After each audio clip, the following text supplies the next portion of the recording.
Halo, apa kabar? Bertemu lagi dengan kami di channel Medisatwa Vet Care.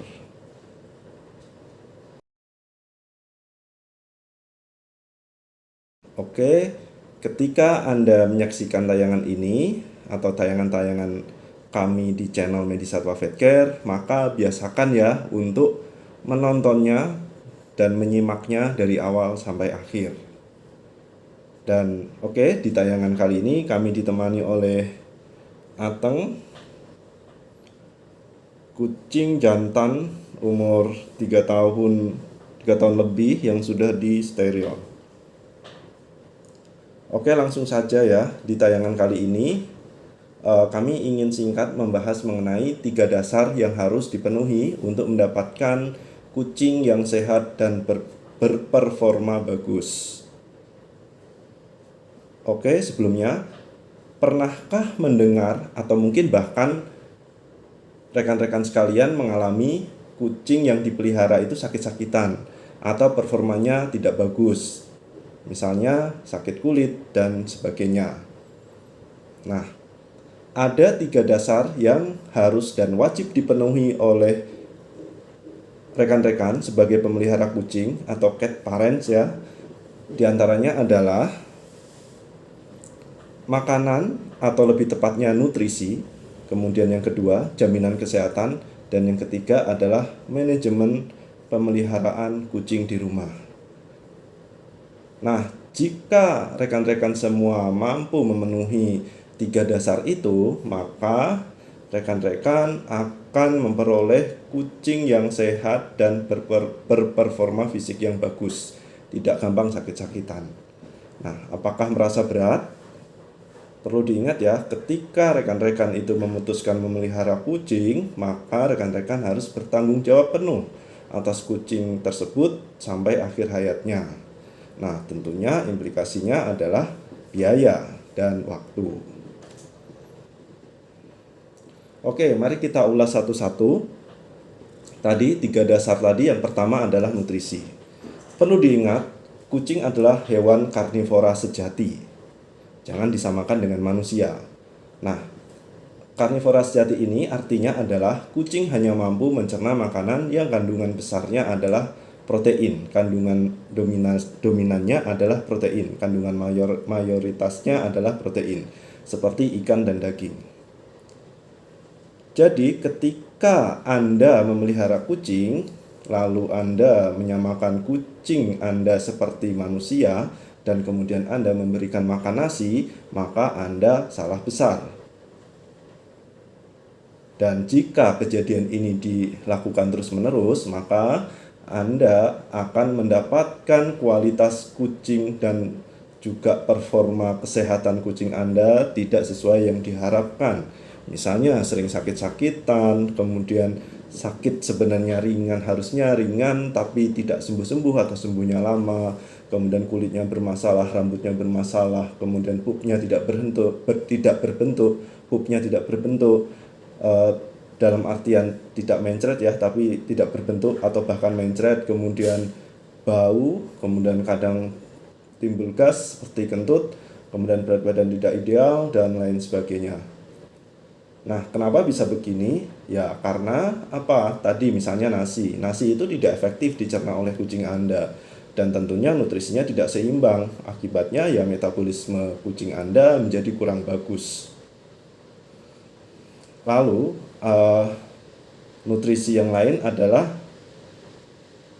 ketika Anda memberikan cat food, maka berikanlah cat food yang memiliki reputasi yang baik. Ingat ya, reputasi yang baik. Di sini kita tidak mendiskusikan mengenai brand, tetapi carilah sendiri dan mungkin bisa dikonsultasikan dengan dokter hewan Anda masing-masing. Nah, cat food yang bereputasi baik ini bisa dipastikan kandungan nutrisinya seimbang. Kemudian tidak hanya itu saja ya, berikan cat food. Nah, ini penting ya, harus didengarkan. Berikanlah cat food sesuai tahapan umur kucing.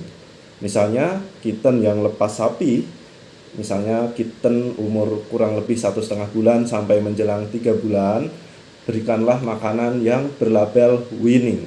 Kemudian setelah itu sampai 1 tahun berikanlah makanan dengan label kitten. Kemudian sampai 1 tahun ke atas itu diberikan makanan cat food yang dewasa atau adult. Kemudian menginjak umur 7 tahun atau 8 tahun atau bahkan 9 tahun harus sudah dipertimbangkan pemberian makanan dengan label senior atau geriatrik. Senior atau geriatrik berarti kucing Anda sudah tua, sudah sepuh, menuju tua atau sepuh, karena bisa dibagi senior awal dan juga senior yang sudah senior sepuh gitu. Itu bisa lebih detailnya bisa dikonsultasikan dengan dokter hewan yang Anda tuju, karena dokter hewan tersebut yang memahami kondisi fisik kucing Anda. Lalu cat food, mengenai cat food, berikanlah cat food sesuai breed atau ras. Jika breed atau ras yang Anda pelihara itu breed atau ras yang khusus, misalnya adalah kucing Maine Coon. Nah, jangan sekali-kali memberikan makanan dengan kibbles atau butiran-butiran kecil pada kucing Maine Coon. Untuk kucing-kucing yang biasanya ras Persian atau ras-ras yang non Maine Coon kan biasanya kibblesnya kecil-kecil. Nah, untuk Maine Coon jangan. Kenapa begitu? Karena hal ini akan menyebabkan masalah gigi dan gusi kucing Maine Coon. Karena kucing Maine Coon ini secara fisik memiliki rahang yang berbeda dari kucing non Maine Coon. Dan jika Anda yang punya kucing Maine Coon ini masih ngeyel, masih memberikan makanan-makanan dengan makanan cat food dengan kibbles yang kecil-kecil, ya tentunya Anda menyiksanya. Pasti tersiksa karena muncul masalah gigi dan gusi. Jadi bijaklah, berikanlah cat food khusus Maine Coon. Ini kita ambil contoh kucing Maine Coon ya, karena ini sangat signifikan sekali. Kemudian mengenai cat food lagi, ada cat food khusus. Nah, ini biasanya direkomendasikan bahkan diresepkan oleh dokter hewan yang memeriksa kucing Anda. Misalnya kucing Anda punya masalah pencernaan, maka sepatutnya diberikan cat food terapi untuk pencernaan. Bisa labelnya intestinal atau gastrointestinal. Kemudian obesitas misalnya, maka diberikan cat food untuk memanage berat badannya. Kemudian penyakit ginjal, tentunya juga makanan-makanan untuk maintenance ginjal. Kemudian liver atau penyakit hati juga sama, makanan-makanan yang berlabel untuk masalah liver. Nah, cat food terapi seperti ini biasanya diresepkan atau direkomendasikan oleh dokter hewan yang memeriksa kucing Anda ketika kucing Anda mengalami masalah tersebut. Nah, oleh sebab itu, jangan pernah melewatkan general check up ke dokter hewan. General check up atau memeriksa atau membawa kucing ke dokter hewan itu tidak melulu pas kucing Anda sakit, tetapi check up rutin kesehatan itu sangat dianjurkan. Nah, ketika dokter hewan sudah merekomendasikan makanan-makanan terapi tersebut, maka Anda wajib memenuhinya. Karena makanan sebagai unsur utama kesehatan kucing. Kemudian mengenai dasar yang lain atau dasar yang kedua adalah jaminan kesehatan. Jaminan kesehatan diantaranya adalah melakukan general check up rutin ke dokter hewan, kemudian juga memeriksakan kucing saat kucing Anda menunjukkan tanda-tanda awal sakit. Jangan menunggu parah. Jangan menunggu berhari-hari atau nanti kalau punya uang atau nanti saja. Itu pokoknya jangan menunggu parah. Jika kucing Anda menunjukkan tanda-tanda awal sakit, maka segeralah ke dokter hewan atau buat rencana ke dokter hewan.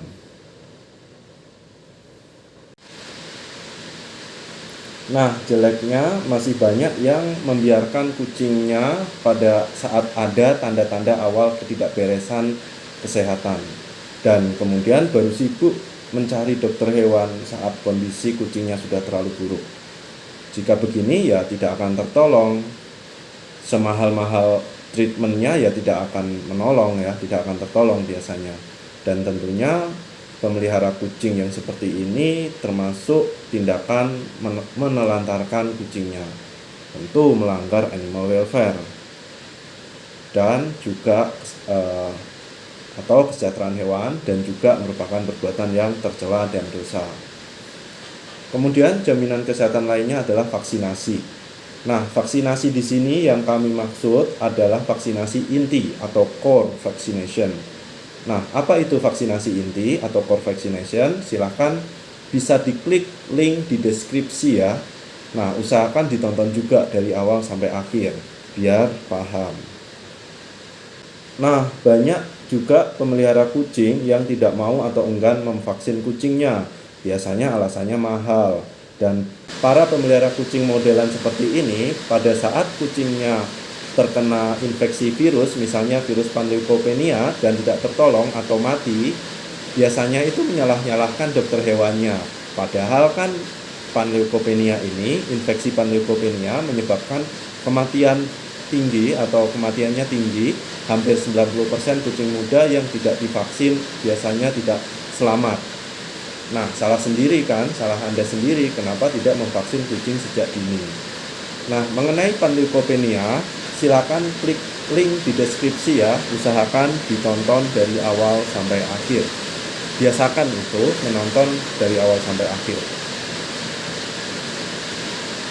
Kemudian, jaminan kesehatan yang harus Anda berikan lagi adalah kontrol parasit.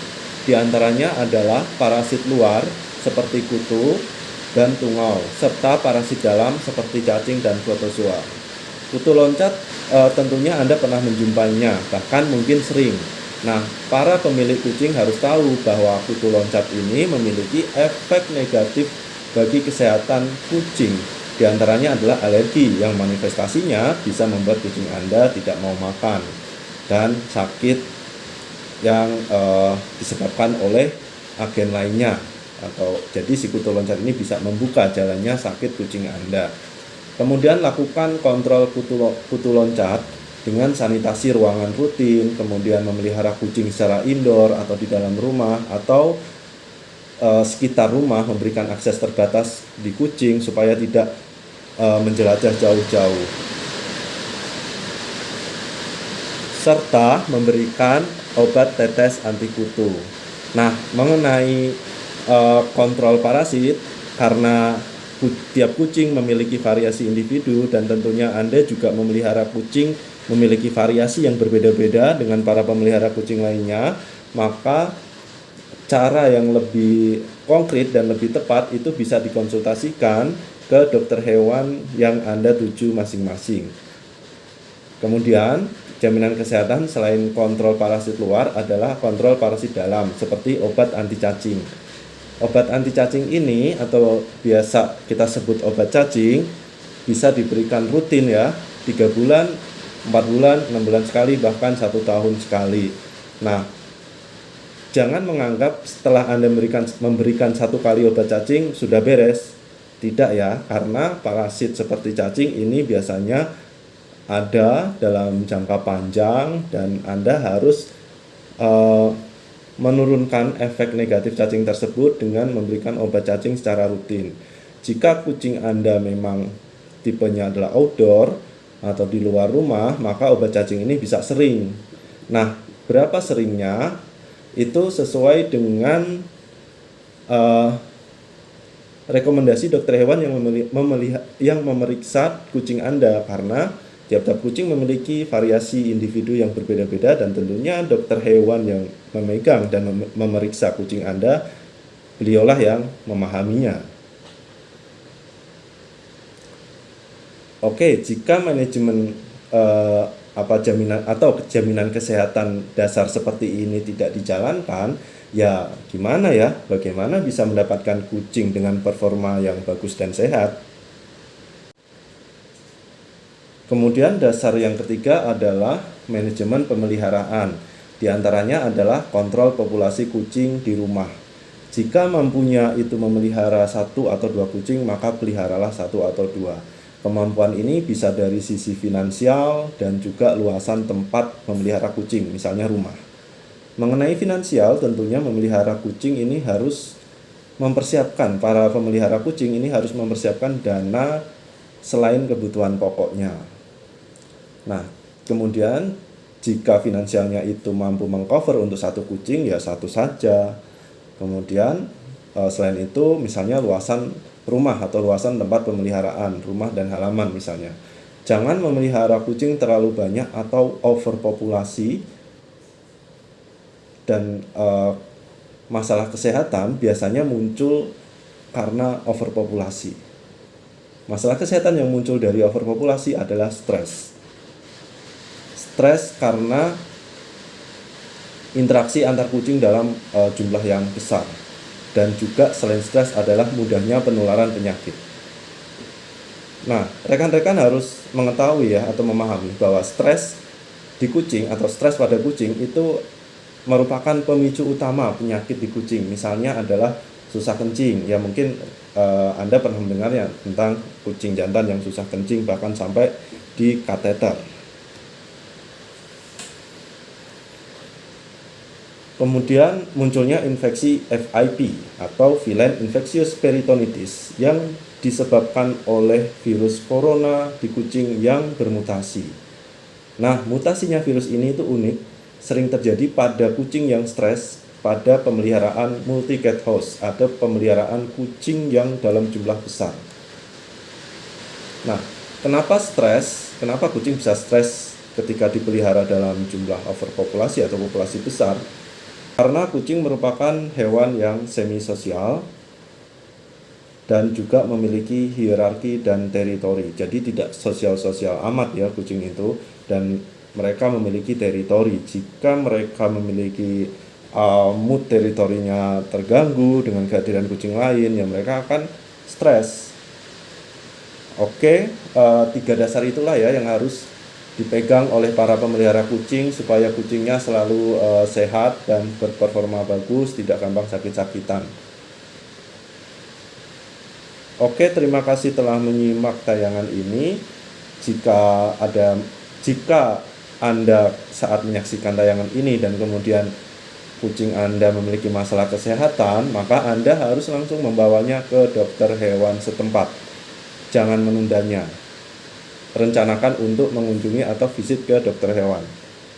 Kemudian jangan tanya masalah kesehatan atau masalah penyakit kucing Anda di komen di bawah ini, karena kami tidak memeriksa kucing Anda. Ingat, diagnosa